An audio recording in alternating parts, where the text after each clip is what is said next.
ನನ್ನ ಮನೆ ಕೆಲಸನ ನಾನು ಒಬ್ಬಳೇ ಮಾಡ್ಕೊಳ್ತೀನಿ. ಮಾಡ್ಕೊಡೋರಿದ್ರು ನನಗೆ ಮಾಡಿಕೊಡಲ್ಲ ಬಿಡಿ.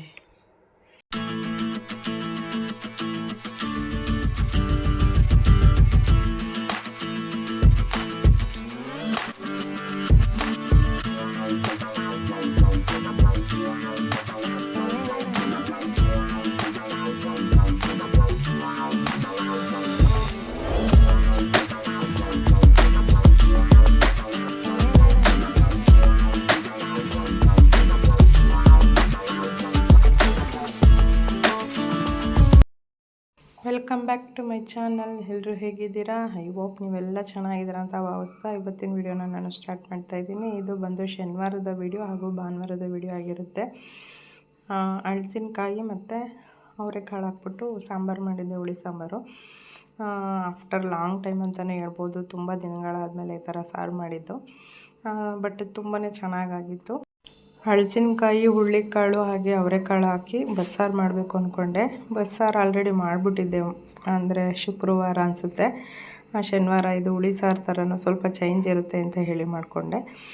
ಸಾಂಬಾರಂತೂ ತುಂಬಾ ಚೆನ್ನಾಗಾಗಿತ್ತು. ಹಾಗೆ ಮಗಳು ಕೂಡ ಬಂದಿದ್ಲು, ಶುಕ್ರವಾರ ಬಂದಿದ್ಲು ಮಗಳು. ಸ್ವಲ್ಪ ಹೇರ್ ಪ್ಯಾಕ್ ಮಾಡೋಣ ಅಂತ ಹೇಳಿಬಿಟ್ಟು ಮೊಸರು ಹಾಗೆ ಅದಕ್ಕೊಂದು ಸ್ವಲ್ಪ ನಿಂಬೆಹಣ್ಣು, ಕೊಬ್ಬರಿ ಎಣ್ಣೆ ಹಾಗೆ ಮೊಟ್ಟೆ ಹಾಕ್ಕೊಳ್ಳೋಣ ಅಂದ್ಕೊಂಡಿದ್ದೆ. ಮೊಟ್ಟೆ ಹಾಕೋ ಬೇಡ ಅಂತ ಅಂದ್ಲು, ಅದಕ್ಕೋಸ್ಕರ ಹಾಗೇ ಸ್ವಲ್ಪ ಹೆಡ್ ಮಸಾಜ್ ಮಾಡಿ, ಸ್ವಲ್ಪ ಡ್ಯಾಂಡ್ರಫ್ ಇದೆ ಅದೆಲ್ಲ ಕಡಿಮೆ ಆಗುತ್ತೆ ಅಂತ ಹೇಳಿ ಮನೆಯಲ್ಲೇ ಅವಳು ಬಂದಾಗ ವಾರಕ್ಕೊಂದ್ಸಲ ಅಥವಾ ತಿಂಗಳಿಗೊಂದ್ಸಲನಾದರೂ ಹಾಕ್ತೀನಿ. ಈ ಥರ ಮಸಾಜ್ ಎಲ್ಲ ಮಾಡಿಕೊಂಡು ಸ್ನಾನ ಮಾಡೋದ್ರಿಂದ ಫ್ರೆಶ್ ಅನಿಸುತ್ತೆ. ಹಾಗೆಯೇ ತಲೆ ಒಟ್ಟು ಕೂಡ ಸ್ವಲ್ಪ ಕಡಿಮೆ ಆಗುತ್ತೆ ಅಂತಲೇ ಹೇಳ್ಬೋದು. ಒಂದೊಂದು ಸಲ ಅನಿಸುತ್ತೆ ಕೇರ್ ಮಾಡಿದಷ್ಟು ಹೇರ್ ಆಗಿರ್ಬೋದು, ಫೇಸ್ ಆಗಿರ್ಬೋದು ಹಾಳಾಗೋದು ಜಾಸ್ತಿ ಅಂತ ಹೇಳ್ತಾರೆ. ಬಟ್ ಮಗಳು ಕೂದಲು ತುಂಬಾ ಸ್ವಲ್ಪ ರಫ್ ಆಗಿಬಿಟ್ಟಿದೆ, ಮತ್ತು ಅಲ್ಲಿ ಗೀಝರ್ ವಾಟ್ರ್ ಹಾಕ್ಕೊಳ್ಳೋದ್ರಿಂದ ಸ್ವಲ್ಪ ರಫ್ ಆಗಿದೆ ಅಂತಲೇ ಹೇಳ್ಬೋದು.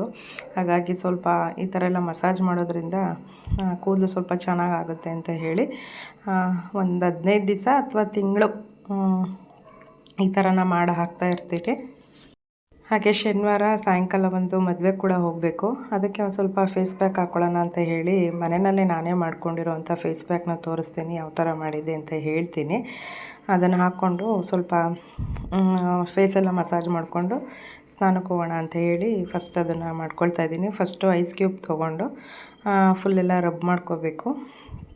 ಅದೆಲ್ಲ ಆದಮೇಲೆ ನಾನು ಮನೆಯಲ್ಲೇ ಕಿತ್ತಳೆಹಣ್ಣಿನ ಸಿಪ್ಪೆ ಹಾಗೆಯೇ ತೊಗರಿಬೇಳೆ ಸ್ವಲ್ಪ ಒಂದು 4 hours ಏನೋ ನೆನೆಸ್ಬಿಟ್ಟು ಅದನ್ನು ಬಿಸಿಲಲ್ಲಿ ಚೆನ್ನಾಗಿ ಒಣಗಿಸಿ, ಅದನ್ನು ಚೆನ್ನಾಗಿ ಒಣಗಾದ್ಮೇಲೆ ಕಿತ್ತಳೆಹಣ್ಣು ಸಿಪ್ಪೆನೂ ಅಷ್ಟೇ ತುಂಬ ದಿನವೇ ಆಗಿತ್ತು ಒಣಗಕ್ಕಿಟ್ಟು ಅಂತಲೇ ಹೇಳ್ಬೋದು. ಅದೆಲ್ಲ ನಾನು ವೀಡಿಯೋ ಮಾಡ್ಕೊಳಕ್ಕೆ ಹೋಗಲಿಲ್ಲ. ಆಮೇಲೆ ಅನ್ನಿಸ್ತು ಇದು ವೀಡಿಯೋ ಮಾಡಬೇಕಾಗಿತ್ತಲ್ಲ ಅಂತ ಹೇಳಿ, ಹಾಗಾಗಿ ಸ್ವಲ್ಪ ಅದನ್ನು ಎರಡನ್ನೂ ಮಿಕ್ಸ್ ಮಾಡಿಕೊಂಡು ಒಣಗಿದ್ದಾದಮೇಲೆ ಪೌಡ್ರ್ ಮಾಡಿ ಇಟ್ಕೋಬೇಕು. ಅದನ್ನು ಸ್ವಲ್ಪ ಜರಡಿ ಮಾಡಿ ಇಟ್ಕೋಬೇಕು. ಚಿಕ್ಕ ಜಾರಲ್ಲಿ ಹಾಕಿದ್ರೆ ಅದು ನೋಡಿ ಈ ಥರ ನುಣ್ಣಗೆ ಚೆನ್ನಾಗಿರುತ್ತೆ. ಮತ್ತು ಅದು ಫೇಸ್ ಎಷ್ಟು ಚೆನ್ನಾಗಾಗುತ್ತೆ ಅಂದರೆ ನಿಜವಾಗ್ಲೂ ನನಗೆ ಅಮ್ಮ ಮದುವೆಗೆ ಮುಂಚೆ ಅಮ್ಮ ಮಾಡಿ ಕೊಡೋರು ಈ ಥರ ಎಲ್ಲ. ಅದು ನನಗೀಗ ನೆನಪಾಯಿತು, ಈ ಥರ ಒಂದು ಮಾಡೋಣ ಅಂದ್ಬಿಟ್ಟು ಕಿತ್ತಳೆಹಣ್ಣು ತೊಗೊಂಡು ಬಂದಿದ್ರು. ಈಗ ಸಮ್ಮರ್ ಟೈಮ್ ಅಲ್ವಾ, ಕಿತ್ತಳೆಹಣ್ಣೆಲ್ಲ ಜಾಸ್ತಿ ಎಲ್ಲ ನೆನಪಾಯಿತು, ಅದಕ್ಕೆ ಮಾಡ್ಕೊಳ್ಳೋಣ ಅಂತ ಹೇಳಿ ಮಾಡ್ಕೊಂಡಿದ್ದೀನಿ. ನೋಡಿ ಈ ಥರ ಇದೆ, ತುಂಬಾ ಸಣ್ಣಗೆ ಫುಲ್ ಪೌಡ್ರ್ ಆಗುತ್ತೆ. ಬೇಕು ಅಂದರೆ ನಾವು ಇದನ್ನು ಜರಡಿ ಕೂಡ ಮಾಡಿಟ್ಕೋಬೋದು. ಒಂದು ಬಾಕ್ಸಲ್ಲಿ ಹಾಕೊಂಡು ಸ್ಟೋರ್ ಮಾಡಿಟ್ಕೊಂಡ್ರೆ ತುಂಬ ದಿನವೇ ಬರುತ್ತೆ. ಬಿಸಿಲು ಜಾಸ್ತಿ ಇರೋದ್ರಿಂದ ಇದು ಹಚ್ಕೊಳ್ಳೋದ್ರಿಂದ ನಿಜವಾಗ್ಲೂ ಫೇಸು ತುಂಬಾ ಗ್ಲೋ ಆಗಿ ಕಾಣುತ್ತೆ. ಇದಕ್ಕೆ ಒಂದು ಸ್ವಲ್ಪ ಸ್ಫಟಿಕ ಅಂತ ಹೇಳ್ತಾರೆ, ಇಂಗ್ಲೀಷಲ್ಲಿ ಏನು ಹೇಳ್ತಾರೆ ಅಂತ ನನಗೆ ಗೊತ್ತಿಲ್ಲ, ಸ್ಫಟಿಕ ಅಂತ ಹೇಳ್ತಾರೆ. ಅದನ್ನು ಸ್ವಲ್ಪ ಈ ಪೌಡರು ಸ್ವಲ್ಪ ಮೊಸರು ಇಷ್ಟನ್ನು ಮಿಕ್ಸ್ ಮಾಡಿಕೊಂಡು ನೋಡಿ ಈ ಥರ ನುಣ್ಣಗಿದೆ, ಇದನ್ನು ಫೇಸ್ಗೆ ಅಪ್ಲೈ ಮಾಡ್ಕೋಬೇಕು. ಸ್ಫಟಿಕನೂ ಅಷ್ಟೇ ಫೇಸಿಗೆ ತುಂಬಾ ಒಳ್ಳೆಯದು. ಅದು ಸ್ವಲ್ಪ ಯಾವ ಥರ ಇರುತ್ತೆ ಅಂದರೆ ನೋಡಿ ಈ ಥರ ಇರುತ್ತೆ, ಕಲ್ಲು ಸಕ್ಕರೆ ಥರ. ಇದು ಗಂಧಿಗೆ ಅಂಗಡಿಲೆಲ್ಲ ಸಿಗುತ್ತೆ. ಫೇಸ್ಗಂತೂ ಇದು ತುಂಬ ಅಂದರೆ ತುಂಬಾ ಒಳ್ಳೆಯದು ಅಂತಲೇ ಹೇಳ್ಬೋದು. ಇದು ಸ್ವಲ್ಪ ಒಂದು ಬಟ್ಲಿಗೆ ನೀರು ಹಾಕ್ಕೊಂಡು ಇದನ್ನೇ ಒಂದು ಸ್ವಲ್ಪ ಹೊತ್ತು ನೆನೆಸ್ಬಿಟ್ಟು ಫೇಸ್ಗೆ ಅಂಡರ್ ಆರ್ಮ್ಸ್ಗೆಲ್ಲ ಹಚ್ಕೊಂಡ್ರು ತುಂಬಾ ಯೂಸ್ಫುಲ್ ಅಂತಲೇ ಹೇಳ್ಬೋದು. ನೋಡಿ ಈ ಥರ ಸಣ್ಣಗೆ ಇನ್ನೂ ನುಣ್ಣು ಮಾಡ್ಕೊಂಡಿದ್ದೆ ನಾನು. ಇಷ್ಟನ್ನು ಅದನ್ನು ಅಂದರೆ ಒಂದು ಚಿಟಿಕೆ ಅಷ್ಟು ಹಾಕಬೇಕು, ಜಾಸ್ತಿ ಹಾಕೋಬಾರ್ದು. ನಾನು ಏನು ಹೋಮ್ ಮೇಡ್ ಮನೇಲಿ ಮಾಡಿದ್ದೆ ಪೌಡ್ರು, ಕಿತ್ತಳೆಹಣ್ಣು ಮತ್ತು ಕಿತ್ತಳೆಹಣ್ಣಿನ ಸಿಪ್ಪೆ ಮತ್ತು ತೊಗರಿಬೇಳೆ ನೆನೆಸ್ಬಿಟ್ಟು ಒಣಗಿಸಿ ಅದನ್ನು ಪೌಡ್ರ್ ಮಾಡ್ಕೋಬೇಕು. ನೋಡಿ ಈಗ ಈ ಥರ ಇದನ್ನು ಹಚ್ಕೊಳ್ಳೋದ್ರಿಂದ ತುಂಬ ಅಂದರೆ ತುಂಬಾ ಯೂಸ್ಫುಲ್ ಆಗುತ್ತೆ. ಮತ್ತು ಸ್ಕಿನ್ನು ಅಷ್ಟೇ ಟ್ಯಾನ್ ಆಗೋದು ಆ ಥರ ಎಲ್ಲ ಏನೂ ಆಗೋದಿಲ್ಲ. ತುಂಬಾ ಯೂಸ್ಫುಲ್ ಅಂತಲೇ ಹೇಳ್ಬೋದು. ನಾನು ಆಲ್ಮೋಸ್ಟ್ ಇದನ್ನು ಮದುವೆ ಮುಂಚೆಯಿಂದನೂ ಹಚ್ಚಿದ್ದೀನಿ. ಪರವಾಗಿಲ್ಲ, ರಿಸಲ್ಟು ಕೊಟ್ಟಿದೆ ಅಂತಲೇ ಹೇಳ್ಬೋದು. ಪೌಡ್ರೂ ಅಷ್ಟೇ ಈಸಿಯಾಗೆ ಮಾಡ್ಕೋಬೋದು. ಸಿಪ್ಪೆ ಏನಿರುತ್ತೆ ಅದನ್ನೆಲ್ಲ ಸ್ಟೋರ್ ಮಾಡಿಕೊಂಡು ಒಣಗಕ್ಕೆ ಹಾಕ್ಕೋಬೇಕು. ಆಮೇಲೆ ತೊಗರಿಬೇಳೆನ ಒಂದು ನೈಟ್ ಆದರೂ ನೆನೆಸ್ಕೊಂಡು ಅದನ್ನು ಅಷ್ಟೇ ಒಂದು 2-3 ದಿನ ಒಣಗಿಸ್ಕೊಂಡು ಎರಡನ್ನೂ ಮಿಕ್ಸ್ ಮಾಡಿಕೊಂಡ್ರು ಪೌಡ್ರ್ ಮಾಡ್ಕೊಳ್ಳೋದು ಅಷ್ಟೇ.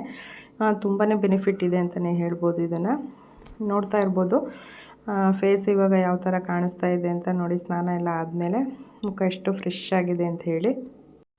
ಹಾಗೆಯೇ ಒಂದು ಕಳ್ಸಕ್ಕೆ ಏನು ತಾವ್ರವಿನ ಬಟ್ಲು ಅಂತ ಏನು ಹೇಳ್ತಾರೆ ಅದನ್ನು ಕೂಡ ಒಂದು ತೊಗೊಂಡು ಬಂದಿದ್ದೆ. ಮನೇಲಿ ಇದ್ದಿದ್ದೇನು ಹಾಳಾಗಿರಲಿಲ್ಲ, ಬಟ್ ಇದಂತೂ ತುಂಬಾ ಚೆನ್ನಾಗಿತ್ತು ನೋಡೋದಕ್ಕೆ. ಸ್ವಲ್ಪ ದೊಡ್ಡದಾಗಿ ಕೂಡ ಇತ್ತು, ವೆಯ್ಟ್ ಇತ್ತು. ಮತ್ತು ಇದು ಮೋಲ್ಡೆಡ್, ಯಾಕಂದರೆ ಇದು ಜಾಯಿಂಟ್ ನೋಡಿ ಕೆಳಗಡೆ ಅದು ಏನು ಬರುತ್ತೆ ಅದು ಜಾಯಿಂಟು ವಿತೌಟ್ ಇರಲಿಲ್ಲ. ನಾನು ತೊಗೊಂಡು ಬಂದಿದ್ದು ವಿತೌಟ್ ಇತ್ತು. ಹೇಗೋ ಹಬ್ಬ ಇದೆಯಲ್ಲ, ಇದು ಹೊಸ್ದಾಗಿ ಇಟ್ಬಿಡೋಣ ಅಂತ ಹೇಳಿ ಇದನ್ನು ಕೂಡ ತೊಗೊಂಡು ಬಂದೆ. ವರ್ತ್ ಅಂತಲೇ ಹೇಳ್ಬೋದು. ಇದು 800 ಏನೋ ಹೇಳಿದ್ರು, ನಾನು 350 ಏನೋ ಕೊಟ್ಟೆ. ಬಟ್ ತುಂಬಾ ಚೆನ್ನಾಗಿದೆ. ಹಾಗೆ ಒಂದೆರಡು ಬುಟ್ಟಿ ಆರ್ಡ್ರು ಕೂಡ ಇತ್ತು. ಅದಕ್ಕೂ ಒಂದು ಸ್ವಲ್ಪ ವೈರೆಲ್ಲ ತೊಗೊಂಡು ಬಂದಿದ್ದೀನಿ. ವೈರು ಅಷ್ಟೇ ತುಂಬ ಅಂದರೆ ತುಂಬಾ ಕಾಸ್ಟ್ಲಿ ಆಗೋಗ್ಬಿಟ್ಟಿದೆ. ಬಂಡ್ಲು ಮಾತ್ರ ನಿಜವಾಗ್ಲೂ ಅವಾಗೆಲ್ಲ ಎಷ್ಟು ಕಡಿಮೆಗೆ ಚೀಪಾಗಿ ಸಿಗ್ತಿತ್ತು. ಆರ್ಡ್ರ್ ಕೊಟ್ಟಿದ್ರಲ್ಲ ಅವರೇ, ನೀವೇ ಒಂದು ಕಾಂಬಿನೇಷನೆಲ್ಲ ಹಾಕ್ಕೊಂಡು ಬನ್ನಿ ಅಂತ ಹೇಳಿದ್ರು. ಅದಕ್ಕೆ ಗ್ರೀನು ಮತ್ತು ಪಿಂಕ್ ತೊಗೊಂಡು ಬಂದಿದ್ದೀನಿ. ಇನ್ನೂ ಒಂದಿದೆ, ಬಟ್ ಇದಾದಮೇಲೆ ಅದನ್ನು ಶುರು ಮಾಡೋಣ, ಬೇರೆ ಕಲರ್ ತಂದು ಹಾಕೋಣ ಅಂತ ಹೇಳ್ಬಿಟ್ಟು ಇದನ್ನು ತೊಗೊಂಡು ಬಂದಿದ್ದೀನಿ. ಯಾಕೋ ಸಿಂಕು ತಿರ್ಗಾ ಸ್ವಲ್ಪ ಪ್ರಾಬ್ಲಮ್ ಆಯಿತು ಅಂತಲೇ ಹೇಳ್ಬೋದು. ನಮ್ಮ ನೈಬರ್ ಆಂಟಿ ಇದ್ದಾರಲ್ಲ, ಅವ್ರು ಇದನ್ನು ಕೊಟ್ಟರು. ಮೋರ್ ಪವರ್ಫುಲ್ ಅಂತ ಹೇಳಿ, ಇದು ವಂಡರ್ ಫ್ರೆಶ್ ಅಂತ ಹೇಳಿ ಇದನ್ನು ಸಿಂಕಿಗೆ ಹಾಕಿ ಏನೇ ಡಸ್ಟ್ ಇದ್ರೂ ಹೊರ್ಟೋಗುತ್ತೆ ಅಂತ ಹೇಳಿದ್ರು. ಹಾಗಾಗಿ ಇದನ್ನು ತೊಗೊಂಡು ಬಂದು ಹಾಕಿದ್ದೆ. ಬಟ್ ಒಂದು ದಿನ ನೀಟಾಗೆಲ್ಲ ಹೋಗಿತ್ತು, ಬಟ್ ಏನಾಗಿದೆ ಅಂತ ಗೊತ್ತಿಲ್ಲ. ಅದನ್ನು ಸ್ವಲ್ಪ ಪ್ಲಂಬರ್ನ ಕರ್ಕೊಂಡು ಬಂದು ಅದನ್ನು ಚೆಕ್ ಮಾಡಿಸ್ಬೇಕು. ಇದು ಪರವಾಗಿಲ್ಲ, ಯೂಸ್ಫುಲ್ ಅಂತಲೇ ಹೇಳ್ಬೋದು. ಇದು ಯಾವ ಥರ ಯೂಸ್ ಮಾಡೋದು ಅಂದರೆ, ಸ್ವಲ್ಪ ಸಿಂಕಿಗೆ ಹಾಕ್ಬಿಟ್ಟು ಸ್ವಲ್ಪ ನೀರು ಹಾಕಿ ಒಂದು 10 ನಿಮಿಷ ಬಿಡಬೇಕಷ್ಟೆ. ಇಷ್ಟನ್ನು ಹಾಕ್ಬಿಟ್ಟು ಅದಾದಮೇಲೆ ಒಂದು ಅರ್ಧ ಗಂಟೆನೋ ಅಥವಾ 1 ಅವರೋ ಬಿಟ್ಬಿಟ್ಟು ಪೂರ್ತಿನ ಹಾಕಿ ಒಂದು ಬಕೆಟ್ ನೀರನ್ನ ಹಾಕಬೇಕಂತೆ. ಅಂದರೆ ಫಸ್ಟು ಹಾಕಬೇಕಾದ್ರೆ ಇಷ್ಟು ನೀರು ಹಾಕಬೇಕಂತೆ, ಸ್ವಲ್ಪ ಒಂದು ಗ್ಲಾಸಸ್ ಅಷ್ಟೇ. ಇದು ಹಾಕ್ದಾಗಲೂ ಅಷ್ಟೇ ತುಂಬಾ ಸ್ವಲ್ಪ ಹೊಗೆ ಎಲ್ಲ ಬಂತು. ಒಂದು ಸ್ವಲ್ಪ ಕೆಮ್ಮು ಥರನೂ ಆಯಿತು. ಅದು ಸ್ವಲ್ಪ ಪವರ್ ಅನಿಸುತ್ತೆ ನೋಡಿ, ನೊರೆ ಎಲ್ಲ ಬಂದ್ಬಿಟ್ಟಿತ್ತು. ಹಾಕ್ಬಿಟ್ಟು ಹೊರಗಡೆ ಬಿಡು, ಸಣ್ಣಗೆ ನಿಧಾನಕ್ಕೆ ಹೋಗ್ಬೇಕು. ಸಾಕಾಷ್ಟು ಹಾಕೋ, ಓಕೆ, ಬೇಗ ಹಾಕು, ನಿಧಾನಕ್ಕೆ ಬಿಡು. ಇವಾಗ ಘಾಟು ಒಂಥರ ಉಸಿರಾಡ್ಬೇಡ. ಹೇಗೋ ಮಗಳು ಬಂದಿದ್ಲಲ್ಲ, ಹಾಗೆ ಟ್ರೆಂಡ್ಸ್ಗೆ ಹೋಗಿ ಸ್ವಲ್ಪ ಶಾಪಿಂಗ್ ಮಾಡ್ಕೊಂಡು ಬಂದ್ಬಿಡೋಣ ಅಂತ ಹೇಳಿ ಬಂದಿದ್ದೀವಿ. ಬಟ್ ಕಲೆಕ್ಷನ್ಸ್ ಅಂತೂ ಒಂದು ಚೆನ್ನಾಗಿರಲಿಲ್ಲ. ರೇಟು ಎಲ್ಲ ಜಾಸ್ತಿ, MRP ಕೂಪನ್ಸ್ ಇರಲಿಲ್ಲ. ನಿಜವಾಗ್ಲೂ ಸಖತ್ತು ಬೇಜಾರಾಯಿತು. ಟ್ರೆಂಡ್ಸಲ್ಲೇ ತೊಗೋಬೇಕು ಅಂತ ಕೇಳಿದ್ಲು ಅವಳು, ಯಾಕೆಂದರೆ ಜೀನ್ಸ್ ಎಲ್ಲ ಕ್ವಾಲಿಟಿ ಎಲ್ಲ ಚೆನ್ನಾಗಿರುತ್ತಲ್ವ. ಅದಕ್ಕೋಸ್ಕರ ಅಲ್ಲಿಗೆ ಬಂದ್ವಿ. ಬಟ್ ಕಲೆಕ್ಷನ್ಸ್ ಅಷ್ಟೊಂದು ಇರಲಿಲ್ಲ, ಯಾವುದೂ ನನಗೆ ಅಷ್ಟೊಂದು ಇಷ್ಟನೂ ಆಗಲಿಲ್ಲ. ನೆಕ್ಸ್ಟ್ ಬರುತ್ತೆ ಯುಗಾದಿಗೆ ಅಂತ ಹೇಳಿದ್ರು. ಹಾಗಾಗಿ ನಾನೇನು ತೊಗೊಳಕ್ಕೆ ಹೋಗಲಿಲ್ಲ. ಇಲ್ಲಿ ಮಗಳು ಮಾತ್ರ ಒಂದೆರಡು ಟೀ ಶರ್ಟು, ಪ್ಯಾಂಟು, ಹಾಗೆ ನೈಟ್ ಡ್ರೆಸ್ಸು ಈ ಥರ ಎಲ್ಲ ತೊಗೊಂಡ್ಳು. ನನಗೆ ಯಾಕೋ ಈ ಸಲ ತುಂಬಾ ಬೇಜಾರಂತಲೇ ಅನ್ನಿಸ್ಬೋದು. ಯಾಕಂದರೆ ಕಲೆಕ್ಷನ್ಸ್ ಅಷ್ಟೊಂದು ಇರಲಿಲ್ಲ. ಯಾವಾಗಲೂ ಟ್ರೆಂಡ್ಸಲ್ಲಿ ಎಲ್ಲ ಕಡೆನೂ ಬಟ್ಟೆಗಳು ತುಂಬಿರ್ತಿತ್ತು. ಈಗಿರೋದನ್ನು ಖಾಲಿ ಮಾಡೋ ಥರ ಹಾಕಿದ್ದಾರೆ. ಒಂದು ಸ್ವಲ್ಪ ಅಂಗಡಿ ಎಲ್ಲ ಸ್ವಲ್ಪ ಬಿಕೋ ಅನಿಸ್ತಾಯಿತ್ತು. ಅಷ್ಟೊಂದು ಜನ ಕೂಡ ಇರಲಿಲ್ಲ. ನಾನು ಒಪ್ಕೊಳ್ಳೋದೇ ಸ್ವಲ್ಪ ಬಟ್ಟೆಗಳು ಕಷ್ಟ ಅಂದರೆ ನನ್ನ ಮಗಳು ಇದ್ದಿದ್ದು ಕೇಳಬೇಕಾ. ಅವಳು ಅಷ್ಟೇ, ನೋಡಿದ್ದೇ ನೋಡ್ತಾ ಇದ್ಲು, ಕೇಳಿದ್ದೇ ಕೇಳ್ತಾ ಇದ್ಲು. ಅವರಿಲ್ಲ ಅಂತ ಹೇಳ್ತಾನೆ ಇದ್ದಾರೆ, ಇಲ್ಲ ನನಗೆ ಬೇಕು ತರಿಸ್ಕೊಡಿ ಅಂತ ಅಂದರು. ಹಾಗೋ ಹೀಗೋ ಮಾಡಿ ಒಂದೆರಡು ಟಾಪ್ಸು ಮತ್ತು ಒಂದೆರಡು ಟೀ ಶರ್ಟ್ಸು, ಒಂದು ಪ್ಯಾಂಟು ಇಷ್ಟನ್ನು ತೊಗೊಂಡು ಬಂದ್ವಿ. ನೋಡಿದ್ವಲ್ಲ, 199ಗೆ ಟೀ ಶರ್ಟ್ಸ್ ಹಾಕಿದ್ರು. ಅದು ಸ್ವಲ್ಪ ಪರವಾಗಿಲ್ಲ ಅನಿಸ್ತು. ರೆಗ್ಯುಲರಾಗಿ ಹಾಕ್ಕೊಳ್ಳೋದಕ್ಕೆ ಮಕ್ಕಳಿಗೆಲ್ಲ ಚೆನ್ನಾಗಿತ್ತು ಅಷ್ಟೇ. ನೋಡ್ತಾ ಇರ್ಬೋದು, ವೆರೈಟೀಸ್ ಅಂತ ಅಷ್ಟೊಂದೇನು ಇರಲಿಲ್ಲ. ಹಾಗೆಯೇ ಸಂಜೆ ಮದುವೆಗೆ ಹೋಗ್ಬೇಕು ಅಂತ ಹೇಳಿದ್ನಲ್ಲ, ಇಲ್ಲೇ ದಿವ್ಯ ಚೋಟ್ರಿನಲ್ಲಿ ಮದುವೆ ಇತ್ತು. ಹಾಗಾಗಿ ನಾನು ನನ್ನ ಮಗಳು ಹೋಗಿ ಬಂದುಬಿಡೋಣ ಅಂತ ಹೇಳಿ ಹೊರಟಿದ್ದೀವಿ. ಹಾಗೂ ಅವಳು ಬರೋಲ್ಲ ಅಂತ ಹೇಳಿದ್ಲು, ಒಬ್ಬಳೇ ಹೋಗ್ಬೇಕಲ್ಲ ಅಂತ ಹೇಳ್ಬಿಟ್ಟು ಮನೆಯವರು ಡ್ಯೂಟಿಯಿಂದ ಬರೋದೇ ಲೇಟ್ ಆಗುತ್ತೆ, ಹಾಗಾಗಿ ಹೋಗಿ ಬಂದುಬಿಡೋಣ ಅಂತ ಹೇಳಿ ಮದುವೆಗೆ ಹೊರಟಿದ್ದೀವಿ. ಇವರು ನಮ್ಮ ಜೊತೆ ಕಾಶಿಗೆ ಜೊತೆಯಲ್ಲಿ ಬಂದಿದ್ದರು. ಅವರ ಮಗಳದು ಮದುವೆ ಇರೋದು ದಿವ್ಯ ಚೌಟ್ರಿನಲ್ಲಿ. ಮುಂದಕ್ಕೆ ಬಾ. ಕ್ಯಾಮ್ರಾ ಒರೆಸ್ತೆ. ಲೈಟ್ ಈ ಕಡೆ ಇರೋದ್ರಿಂದ ಅಕ್ಕಂಗೆ ನಿಂತ್ಕೋತಾರೆ ನೋಡು. ನಮ್ಮ ಜೊತೆ ಬಂದವರು ಕಾಶಿಗೆ ಅಂತ ಹೇಳಿದ್ನಲ್ಲ, ಅಲ್ಲಿ ಕಾಶಿನಲ್ಲಿ ರಾಮೇಶ್ವರದಿಂದ ಮಣ್ಣು ತೊಗೊಂಡು ಬಂದಿದ್ರು ಅಂತ ನಿಮ್ಗೆ ಆಂಟಿನ ನನ್ನ ವಿಡಿಯೋದಲ್ಲಿ ತೋರಿಸಿದ್ದೀನಿ. ಸವಿತಾ ಅಂತ ಹೇಳಿ ಅವ್ರ ಹೆಸರು. ಅವ್ರ ಮದುವೆಗೆ, ಮಗಳ ಮದುವೆಗೆ ಬಂದಿರೋದು. ಪೇರಂತೂ ತುಂಬಾ ಚೆನ್ನಾಗಿತ್ತು ಜೋಡಿ. ಮದುವೆ ಎಲ್ಲ ಮುಗಿಸ್ಕೊಂಡು ಹಾಗೆಯೇ ಅಲ್ಲೇ ಊಟ ಕೂಡ ಮಾಡ್ಕೊಂಡು ಬಂದ್ವಿ. ಊಟನೂ ಅಷ್ಟೇ ಸ್ವಲ್ಪ ಡಿಫ್ರೆಂಟ್ ಅಂತಲೇ ಹೇಳ್ಬೋದು. ಸಬ್ಬಕ್ಕಿ ಇಡ್ಲಿ ಕೂಡ ಮಾಡಿದರು. ಇದು ನಾನು ಟೇಸ್ಟ್ ಮಾಡಿರಲಿಲ್ಲ. ಇದು ನನಗೆ ಸ್ವಲ್ಪ ಡಿಫ್ರೆಂಟ್ ಅಂತಲೇ ಅನ್ನಿಸ್ತು, ಯಾಕೆಂದರೆ ನಾನು ಇದು ಟೇಸ್ಟ್ ಮಾಡಿರಲಿಲ್ಲ. ಇದೇ ಫಸ್ಟು ಟೇಸ್ಟ್ ಮಾಡಿದ್ದು, ಹಾಗಾಗಿ ತುಂಬ ಚೆನ್ನಾಗಿತ್ತು ಅಂತಲೇ ಹೇಳ್ಬೋದು. ಹಾಗೆ ಈ ವಿಡಿಯೋ ಬಂದು ನೆಕ್ಸ್ಟು ಭಾನುವಾರದ ವಿಡಿಯೋ ಇದು. ಮಗಳು ಬಂದಿದ್ಲಲ್ಲ ಅಂತ ಹೇಳಿ ಲಾಕಿ ತರಿಸಿದ್ವಿ. ಕೆಲವರೆಲ್ಲ ರಕ್ತ ಅಂತ ಹೇಳ್ತಾರೆ ಸಿಂಪಲ್ಲಾಗಿ. ಇದು ತುಂಬ ಅಂದರೆ ತುಂಬ ಒಳ್ಳೆಯದು ಅಂತ ಎದೆ ನೋವಿಗೆಲ್ಲ. ಹಾಗಾಗಿ ನಮ್ಮನೆಯಲ್ಲಿ ಮಕ್ಕಳೆಲ್ಲ ಈಗ ಸ್ವಲ್ಪ ಹೆಚ್ಚಾಗಿ ಇದನ್ನು ಕೇಳ್ತಾರೆ, ಚೆನ್ನಾಗಿರುತ್ತೆ ಮಾಡಿಕೊಡಿ ಅಂತ ಹೇಳಿ. ಮಾಡೋದಕ್ಕೂ ಅಷ್ಟೇ ತುಂಬಾ ಈಸಿ ಇರುತ್ತೆ ಇದು. ನಾನು ಆಲ್ಮೋಸ್ಟು ಇದರಲ್ಲಿ ಶಾರ್ಟ್ಸಲ್ಲಿ ಇದು ವೀಡಿಯೋನ ಹಾಕಿದ್ದೀನಿ, ನೀವು ನೋಡ್ಬೋದು. ಚೆನ್ನಾಗಾಗಿತ್ತು. ಚಪಾತಿ ಜೊತೆ ಕಾಂಬಿನೇಷನ್ಗೆ ಮಾಡ್ಬೋದು. ಹಾಗೆ ಮಧ್ಯಾಹ್ನ ನಾನು ಮೊಸೊಪ್ಪನ್ನ ಮಾಡಿದ್ದೆ, ಅದಕ್ಕೆ ಮೀನನ್ನ ತೊಗೊಂಬಂದಿದ್ರು. ಚೆನ್ನಾಗಿತ್ತು ಮೀನು ಇದು ಫ್ರೈ. ನನಗೆ ಮನೆಯಲ್ಲೇ ಮಾಡು ಕಲ್ತ್ಕೊ ಅಂತ ಹೇಳ್ತಿದ್ದಾರೆ, ಬಟ್ ನನಗದೇನೋ ಮೀನಿನ ಸ್ಮೆಲ್ ಅಂದರೆ ನನಗೆ ಸ್ವಲ್ಪ ಆಗಲ್ಲ. ಹಾಗಾಗಿ ನಾನು ಇನ್ನೂ ಕಲ್ತಿಲ್ಲ. ಬಟ್ ಈಗ ತಿನ್ನೋದು ಕೂಡ ರೂಢಿ ಮಾಡ್ಕೊಂಡಿದ್ದೀನಿ. ಹೋಗ್ತಾ ಹೋಗ್ತಾ ಮಾಡೋದನ್ನು ಕಲಿತೀನಿ ಅಂತಲೇ ಹೇಳ್ಬೋದು. ನಾನ್ ವೆಜ್ ಮಾಡೋದ್ರಲ್ಲಿ ನನಗೆ ಅಷ್ಟೊಂದು ನೆಗ್ಲಿಜೆನ್ಸ್ ಏನಿಲ್ಲ, ಯಾಕೆಂದರೆ ಸಖತ್ ಇಷ್ಟಪಟ್ಟು ಮಾಡುವಂಥ ಅಡುಗೆ ಅಂದರೆ ನಾನ್ ವೆಜ್ಜು. ತುಂಬ ಚೆನ್ನಾಗಿ ಮಾಡ್ತೀನಿ. ನನಗೆ ನನ್ನ ಮೇಲೆ ಕಾನ್ಫಿಡೆನ್ಸ್ ಇದೆ, ಚೆನ್ನಾಗಿ ಮಾಡ್ತೀನಿ ನಾನು. ಮೀನು ತೊಗೊಂಡು ಬಂದಿದ್ದರು, ತುಂಬ ಚೆನ್ನಾಗಿತ್ತು ಇದು ಫ್ರೈ. ನನಗೆ ಆಲ್ಮೋಸ್ಟು ಅಡುಗೆಗಳಲ್ಲಿ ನಾನ್ ವೆಜ್ ಮಾಡಬೇಕು ಅಂದರೆ ತುಂಬ ಇಷ್ಟಪಟ್ಟು ಮಾಡ್ತೀನಿ ನಾನು. ಯಾಕಂದರೆ ಬಿರಿಯಾನಿ ಆಗಿರ್ಬೋದು, ಕೈಮಾ ಸಾರು ಇರ್ಬೋದು, ತುಂಬ ಚೆನ್ನಾಗಿ ಮಾಡ್ತೀನಿ ನಾನು. ನನಗೆ ಅವೆರಡು ಮಾಡಬೇಕು ಅಂದರೆ ಸಖತ್ತು ಇಷ್ಟ ಆಗುತ್ತೆ. ಮತ್ತು ಮನೇಲೂ ಅಷ್ಟೇ ತುಂಬ ಚೆನ್ನಾಗಿ ಮಾಡಿದೆ ಅಂತೇಳಿ ತಿಂತಾರೆ ಎಲ್ಲರೂ. ಹಾಗಾಗಿ ನಾನು ನಾನ್ ವೆಜ್ ಮಾಡೋದ್ರಲ್ಲಿ ನಾನು ಸ್ವಲ್ಪ ಚೆನ್ನಾಗಿ ಮಾಡ್ತೀನಿ ಅಂತ ಹೇಳ್ಕೊಳಕ್ಕೆ ನನಗೆ ತುಂಬಾ ಇಷ್ಟ ಆಗುತ್ತೆ. ಹೇಗೂ ಊರ ಹಬ್ಬ ಇದೆಯಲ್ಲ, ಕೊಲ್ಲಾಪುರ ನಮ್ಮ ಹಬ್ಬ ಇದೆ. ನಾನು ಯುಗಾದಿಗೆ ಮಾಡ್ಕೊಳ್ಳೋಣ ಅಂದ್ಕೊಂಡಿದ್ದೆ, ಕ್ಲೀನಿಂಗ್ ಎಲ್ಲ ಹೇಳಿ. ಯಾಕೋ ಮನಸ್ಸೇ ತಡಿಲಿಲ್ಲ. ಹಾಗಾಗಿ ಮಾಡಿಕೊಂಡೇ ಬಿಡೋಣ ಇರು, ಆರತಿ ಬೇರೆ ಮಾಡಬೇಕಲ್ಲ ಅಂತ ಹೇಳ್ಬಿಟ್ಟು ಸೋಮವಾರ ಬೆಳಗ್ಗೆ ಬೇಗನೆ ಸ್ವಲ್ಪ ಎದ್ದುಬಿಟ್ಟು ಬಟ್ಟೆಗಳೆಲ್ಲ ಒಗೆದಾಕಿ ಆಮೇಲೆ ಕ್ಲೀನ್ ಮಾಡ್ಕೊಳ್ಳೋಣ ಅಂತ ಹೇಳಿ ಮಾಡ್ಕೊಂಡಿದ್ದು. ಮಗಳು ಬಂದಿದ್ದಲ್ಲ, ಅವತ್ತೇ ಮಾಡ್ಕೋಬೋದಾಗಿತ್ತು, ಬಟ್ ಅವಳು ಓದ್ಕೋಬೇಕಾಗಿತ್ತು. ಹಾಗಾಗಿ ಇಂಟರ್ನಲ್ಸ್ ಎಲ್ಲ ಇದೆ ಅಂತ ಹೇಳಿದ್ನಲ್ಲ, ಹಾಗಾಗಿ ಅವಳಿಗೇನು ನಾನು ಕೆಲಸಗಳನ್ನ ಹೇಳೋಕ್ಕೆ ಹೋಗಲ್ಲ.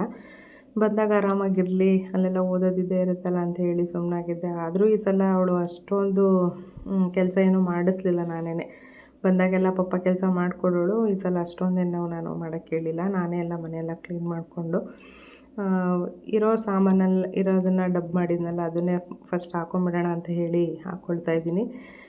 ಮೊನ್ನೆ ಇದು 2 ಜಾಡಿಗಳನ್ನ ತೊಗೊಂಡು ಬಂದಿದ್ದೆ. ನಮ್ಮ ಕುಣಿಗಲ್ ಸಂತೆನಲ್ಲೇ ಮಾರ್ತಾಯಿದ್ರು. ಎಷ್ಟು ಇದು ರೇಟು ಅಂತ ಕೇಳಿದ್ರೆ ಬರೀ 100 ರೂಪೀಸ್ ಕೊಟ್ಟಿದ್ದೀನಿ ನಾನು. ವರ್ತ್ ಅಂತಲೇ ಹೇಳ್ಬೋದು. ಇದು ಆನ್ಲೈನಲ್ಲಿ ಮತ್ತು ಶಾಪಲ್ಲೆಲ್ಲ ವಿಚಾರಿಸಿದಾಗ ತುಂಬಾ ರೇಟ್ ಜಾಸ್ತಿ ಇದೆ. ಮತ್ತು ಸಂತೆನಲ್ಲೂ ಅಷ್ಟೇ ಜಾಸ್ತಿ ಹೇಳಿದ್ರು. ಸ್ವಲ್ಪ ಬಾರ್ಗೇನ್ ಮಾಡಿದೆ ನಾನು. ಹಾಗಾಗಿ ಇದು 100 ರೂಪೀಸ್ ಅಂತಲೇ ಹೇಳ್ಬೋದು. ಬಟ್ ವರ್ತ್ ಅಂತಲೇ ಅನಿಸುತ್ತೆ ನನಗಿದು. ಚೆನ್ನಾಗಿದೆ ಕ್ವಾಲಿಟಿ ಆಗಿರ್ಬೋದು. ಒಂದು 3/4 kg ಅಷ್ಟು ಉಪ್ಪು ಕೂಡ ಹಿಡಿಯುತ್ತೆ. ಹೇಳಿದ್ನಲ್ಲ ನಾನು ಒಂದು ವೀಡಿಯೋದಲ್ಲಿ ಹೇಳಿದ್ದೆ, ಉಪ್ಪು ಕಾಣುವಂಥ ಗಾಜಿಗಾಗಿರಲಿ ಪ್ಲಾಸ್ಟಿಕಲ್ಲಿ ಹಾಕಬಾರ್ದು ಅಂತಾರಲ್ಲ. ಹಾಗಾಗಿ ಇದೊಂದು ಇರಲಿ ಯಾಕೆ ಅಂತ ಹೇಳ್ಬಿಟ್ಟು ನಾನು ಆಲ್ಮೋಸ್ಟು ನೋಡಿ ನಾನು ತೋರಿಸ್ತಾ ಇದ್ದೀನಲ್ಲ ಅಲ್ಲೂ, ಅದು ಅಷ್ಟೇ ನಾನು 250 ಕೊಟ್ಟು ಆನ್ಲೈನಲ್ಲೇ ತೊಗೊಂಡಿದ್ದೆ. ಇದು 200 2 ತೊಗೊಂಡಿದ್ದೀನಿ. ಆ ಥರದ್ದು ಚಿಕ್ಕದು ವೈಟ್ ಗಾಜಿಂದು. ಎಷ್ಟು ಇಟ್ಟಿದ್ದೀನಿ ಅಂದರೆ ನಿಜವಾಗ್ಲೂ ಬೈತಾರೆ ಮನೆಯವರು, ಏನು ಇಷ್ಟೊಂದೆಲ್ಲ ಉಪ್ಪಿಗೆ ಅಂತ ಎಷ್ಟು ತೊಗೊಂಡಿದ್ಯಾ ಅಂತ ಬೈತಾರೆ. ಆಲ್ಮೋಸ್ಟು ಎಲ್ಲ ಹಾಕಿದ್ದಾಯಿತು, ಫಿಲ್ ಮಾಡ್ಕೊಂಡಿದ್ದು. ದಿನಸಿ ಸಾಮಾನು ತರಬೇಕು ಇದಕ್ಕೆ, ಯುಗಾದಿ ಹಬ್ಬಕ್ಕೆ. ಈಗೇನು ನಾನು ಎಲ್ಲ ಡಬ್ ಮಾಡಿ ತೊಳೆದಿದ್ದೆ, ಇರೋದನ್ನೇ ಎಲ್ಲ ಹಾಕಿ ಫಿಲ್ ಮಾಡಿ ಇಡ್ತಾಯಿದ್ದೀನಿ. ಅದು ಹೇಳಿದ್ನಲ್ಲ, ಹಬ್ಬ ಕ್ಲೀನ್ ಮಾಡ್ಕೊಳ್ಳೋಣ ಅಂತ ಹೇಳಿದ್ದೆ, ಆರತಿ ಮಾಡಬೇಕಿತ್ತಲ್ಲ, ಹಾಗಾಗಿ ಬೇಗ ಮಾಡ್ಕೊಂಡು ಇಟ್ಕೊಂಬಿಡೋಣ ಅಂತ ಹೇಳಿ ಅದು ಯಾಕೋ ಮನಸ್ಸೇ ತಡಿಲಿಲ್ಲ. ಹಾಗಾಗಿ ಎಲ್ಲ ಕ್ಲೀನಿಂಗ್ ಎಲ್ಲ ಆಯಿತು. ಈ ರೀತಿಯಾಗಿ ಕ್ಲೀನ್ ಮಾಡ್ಕೊಂಡಿದ್ದೀನಿ. ಉಪ್ಪಿನ ಜಾಡಿನೂ ಅಷ್ಟೇ, ನೀವು ಗಮನಿಸಿರ್ಬೋದು, ಅದು 2 ಥರ ಡಿಸೈನ್ ಇದೆ, ನಾನು ನೋಡೇ ಇರಲಿಲ್ಲ. ಅದನ್ನು ಹಾಕ್ಕೊಂಡಿದ್ದೀನಿ. ಊರ ಹಬ್ಬ ಆದಮೇಲೆ ತೊಗೊಂಡು ಬರಬೇಕು. ಈಗೇನು ಅಷ್ಟೊಂದು ಐಟಮ್ ಏನು ಬೇಕಿಲ್ಲ. ಈ ಹಬ್ಬಕ್ಕೆ ಬೇಕಾಗಿರೋದು ಕೊಬ್ಬರಿ, ಬೆಲ್ಲ, ಹಾಗೆ ಕಡಲೆಬೀಜ, ಏಲಕ್ಕಿ ಇಷ್ಟೇ. ಯಾಕಂದರೆ ತಂಬಿಟ್ಟು ಆರತಿ ಮಾಡೋದಕ್ಕೆ ಇಷ್ಟೆಲ್ಲ ಕ್ಲೀನ್ ಮಾಡ್ಕೊಂಡಿದ್ದೀನಿ. ಒಬ್ಬಳೇ ಮಾಡೋದ್ರಿಂದ ತುಂಬಾ ಸ್ಟ್ರೈನ್ ಆಗುತ್ತೆ. ಏನೂ ಮಾಡೋಕ್ಕಾಗಲ್ಲ, ನನಗೆ ಯಾರೂ ಹೆಲ್ಪ್ ಮಾಡಿಕೊಡಲ್ಲ. ಮಗ ಡ್ಯಾನ್ಸ್ ಕ್ಲಾಸ್ಗೆ ಹೋಗಿರ್ತಾನೆ, ಅವನಿಗೆ ಆಲ್ರೆಡಿ ಕಾಲೇಜ್ ಶುರುವಾಗಿದೆ. ಮನೆಯವರಿನ್ನೇನು ಮಾಮೂಲಿ ಡ್ಯೂಟಿ, ಅವ್ರದ್ದು ಹೊರಗಡೆ ಕೆಲಸ ಇದ್ದೇ ಇರುತ್ತೆ. ಹಾಗಾಗಿ ನನ್ನ ಕೆಲಸಗಳನ್ನ, ನನ್ನ ಮನೆ ಕೆಲಸನ ನಾನು ಒಬ್ಬಳೇ ಮಾಡ್ಕೊಳ್ತೀನಿ. ಮಾಡ್ಕೊಡೋರಿದ್ದರೂ ನನಗೆ ಮಾಡಿಕೊಡಲ್ಲ ಬಿಡಿ. ನೋಡ್ತಾ ಇರ್ಬೋದು ಮನೆಯೆಲ್ಲ ಯಾವ ಥರ ಇದೆ ಅಂತೇಳಿ. ಫುಲ್ ಎಲ್ಲ ಕ್ಲೀನ್ ಮಾಡ್ಕೊಂಡ್ಬಿಡೋಣ ಅಂದ್ಬಿಟ್ಟು ಎಲ್ಲ ತೆಕ್ಕೊಂಡಿದ್ದೆ. ಈ ಥರ ಇತ್ತು ಅಡುಗೆ ಮನೆ ಎಲ್ಲ. ಇಲ್ಲಿ ಶೆಲ್ಫ್ ಮೇಲೆಲ್ಲ ಇಟ್ಬಿಟ್ಟು ಎಲ್ಲ ಹರಡ್ಬಿಟ್ಟಿದ್ದೀನಿ. ಶೆಲ್ಫ್ ಮೇಲೆಲ್ಲ ಒರೆಸ್ಕೋಬೇಕು. ಅದೆಲ್ಲ ಸ್ವಲ್ಪ ಆಯಿಲಾಗಿರುತ್ತಲ್ವ, ಉಜ್ಜಿ ಎಲ್ಲ ಒರೆಸ್ಕೊಳ್ಳೋದಿರುತ್ತೆ. ಫಸ್ಟ್ ಇವನ್ನೆಲ್ಲ ತೊಳ್ಕೊಂಬಿಡೋಣ ಅಂತ ಹೇಳಿ ಎಲ್ಲ ಆಚೆ ಹಾಕ್ಕೊಂಡಿದ್ದೆ. ಫಸ್ಟ್ ಇದನ್ನು ನೋಡಿ, ಈ ಥರ ಇದೆ. ಏನೂ ಮಾಡೋಕ್ಕಾಗಲ್ಲ, ತೊಳ್ಕೊಳ್ಳೇಬೇಕು. ಮತ್ತು ಸಿಂಕ್ ಬೇರೆ ಪ್ರಾಬ್ಲಮ್ ಆಗ್ಬಿಟ್ಟಿದೆ ನನಗೆ. ಸಿಂಕ್ ಪ್ರಾಬ್ಲಮ್ ಇಲ್ಲ ಅಂದರೆ ನಾನು ಒಳಗಡೆನೇ ತೊಳ್ಕೊಂಡು ಇಟ್ಕೊಂಡ್ಬಿಡ್ತಿದ್ದೆ. ನೋಡಿ, ಎಲ್ಲ ಜೋಡಿಸಾದ್ಮೇಲೆ ಅಡುಗೆ ಮನೆ ಹೇಗಿದೆ ಅಂತ. ಸ್ವಲ್ಪ ಬಾಕ್ಸ್ಗಳು ಕೂಡ ಕಡಿಮೆ ಇದೆ. ಯಾಕೆ ಅಂದರೆ ಬಾಕ್ಸ್ಗಳು ಎಲ್ಲ ಆಲ್ಮೋಸ್ಟು ಮುಚ್ಚಳ ಎಲ್ಲ ಒಡೆದೋಗಿತ್ತು. ಅದನ್ನೆಲ್ಲ ಹಾಕ್ಬಿಟ್ಟು ತರೋಣ ಅಂತ ಹೇಳಿ ಕೊಟ್ಟು ಬಂದಿದ್ದೀನಿ. ಬಟ್ ನನಗೆ ಅರ್ಧ kg ಬಾಕ್ಸ್ ಬೇಕಾಗಿತ್ತು. ಅಲ್ಲಿ ಒಂದು 3/4 kg ಬಾಕ್ಸ್ ಇತ್ತು, ಸ್ವಲ್ಪ ದೊಡ್ಡದು ಅನ್ನಿಸ್ತು. ಹಾಗಾಗಿ ಕೊಡ್ತೀನಿ ಅಂತ ಹೇಳಿದ್ದಾರೆ ಹಬ್ಬದಷ್ಟರಲ್ಲಿ. ಮೇಲ್ಗಡೆನೂ ಅಷ್ಟೇ ಎಲ್ಲ ಈ ಥರ ಮುಚ್ಚಿಬಿಟ್ಟಿದ್ದೀನಿ. ಯಾಕಂದರೆ ಫುಲ್ಲು ಎಲ್ಲ ಅಂಟೆಲ್ಲ ಕುತ್ಕೊಂಡ್ಬಿಡುತ್ತೆ ಬಾಕ್ಸಿಗೆ ಮುಚ್ಚಿಡಿದ ಮೇಲೆ. ಅದೇ ಉಜ್ಜೋದು ಸ್ವಲ್ಪ ಕಷ್ಟ ಅಂತಲೇ ಹೇಳ್ಬೋದು. ಆಲ್ಮೋಸ್ಟ್ ಎಲ್ಲ ಈ ಥರ ಕ್ಲೀನಾಗೆಲ್ಲ ಜೋಡಿಸ್ಕೊಂಡಿದ್ದೀನಿ. ಹಬ್ಬ ಆಗಿರೋದ್ರಿಂದ ನೆಲ ಎಲ್ಲ ಗಂಜಲ ಹಾಕ್ಕೊಂಡು ಸ್ವಲ್ಪ ಒರೆಸ್ಕೊಂಡು ಇಟ್ಕೊಂಡ್ರೆ ಸ್ವಲ್ಪ ಶುದ್ಧಿ ಆಗುತ್ತೆ ಅಂತ ಹೇಳಿ. ಯಾಕೆಂದರೆ ಪೀರಿಯಡ್ಸ್ ಎಲ್ಲ ಆಗಿದ್ದು ಮತ್ತು ನಾನ್ ವೆಜ್ ಎಲ್ಲ ಮಾಡಿದ್ದೆಲ್ಲ ಸ್ವಲ್ಪ ಅಂಟು ಮುಟ್ಟು ಅಂತ ಏನು ಹೇಳ್ತಾರೆ, ಆರತಿ ಮಾಡಬೇಕಲ್ಲ. ಹಾಗಾಗಿ ಗಂಜಲ ಎಲ್ಲ ಹಾಕ್ಕೊಂಡು ಒರೆಸ್ಕೊಳ್ಳೋದ್ರಿಂದ ಸ್ವಲ್ಪ ಶುದ್ಧಿ ಆಗುತ್ತೆ ಅಂತ ಏನು ಹೇಳ್ತಾರೆ. ಹಾಗಾಗಿ ಸ್ವಲ್ಪ ಗಂಜಲ ಎಲ್ಲ ಹಾಕ್ಕೊಂಡು ಒರೆಸ್ಕೊಳ್ತಾ ಇದ್ದೀನಿ. ಮತ್ತು ನಾನು ನೆಕ್ಸ್ಟ್ ವಿಡಿಯೋದಲ್ಲಿ ನಾನು ನಿಮ್ಮನ್ನು ಭೇಟಿ ಆಗ್ತೀನಿ. ಅಲ್ಲಿವರೆಗೂ take care, bye bye. Thank you for watching. Thank you so much. Love you all.